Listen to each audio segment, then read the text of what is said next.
I'm glad that Caressa sent me this article involving LeBron James because it's going to put to rest something that many people, well, one in particular, I'm not even going to say their name, well, their moniker as it stands right now on this video, or I try not to, when it comes to police and its involvement with black people. Let's just say that this person took what LeBron James said and spun it out of control when he said that black people are being hunted by the police out here, and that leads to black people wanting to hunt down the police.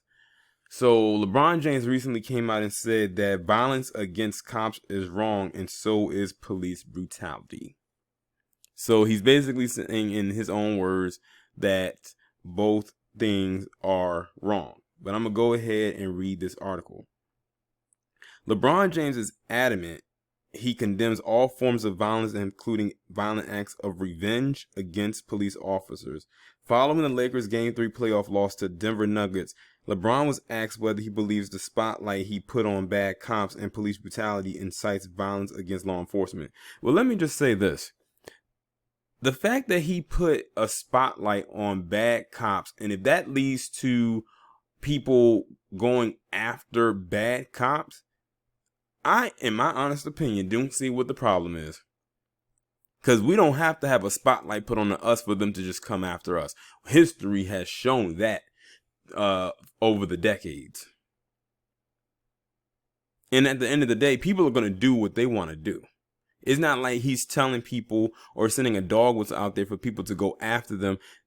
I tried. I said that I wouldn't mention who they were. The Coonstress, when she put out that tweet, basically saying that LeBron was telling black people that they were being hunted by the police and that was a dog whistle for people to go after the police. And she used that as a way to try to form a story with what happened in Compton, even though we still to this day don't know the identity of the person who did it.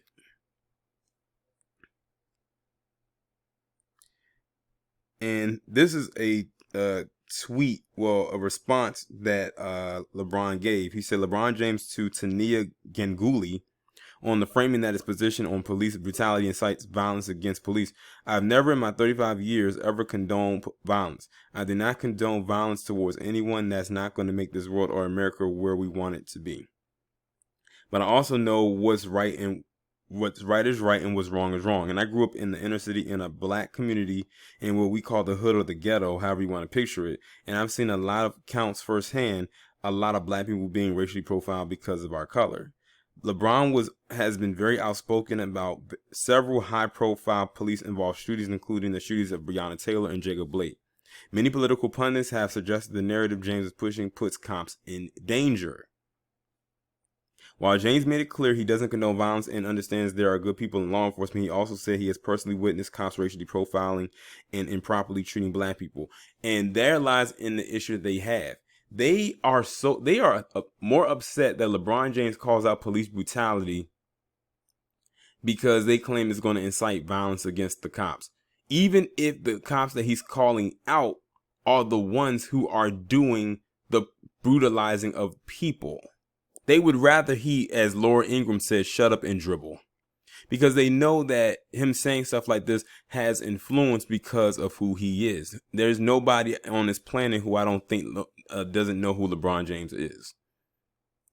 And that's the thing. This is not only a dog whistle at LeBron James, but they're thrusting it towards him because that's who he is. But that's to all of us to not talk about this. You know, it goes back to that whole thing that if we don't talk about it, it'll just go away. That is the dumbest thing ever. And only Palm Colored and their co-colonizing cohorts who was looking for their 30 pieces of silver will say something like that. I'm not saying that all cops are bad because I actually throughout high school and things of that nature, and I'm around them all the time, they're not all bad. But when you see the videos that's going on, you can see all over and not only my hometown, but all over America, you continue to see the acts of violence towards my kind. I can't do nothing but to speak about it and see the common denominator. LeBron was also asked about the LA County Sheriffs, suggesting that James put up a 6-figure reward, and by that, Alex Villanueva, who himself is already in scorching hot water right now as it stands. to help find the person who shot 2 sheriff's deputies in a wanton endangerment type shooting in Compton. LeBron's response: I have zero response on the sheriff. Good. That's also a good thing too, because a lot of people are saying LeBron James, he shouldn't be trying to pay this $175,000 ridiculous extortion, because in my honest opinion, that's all it is an extortion.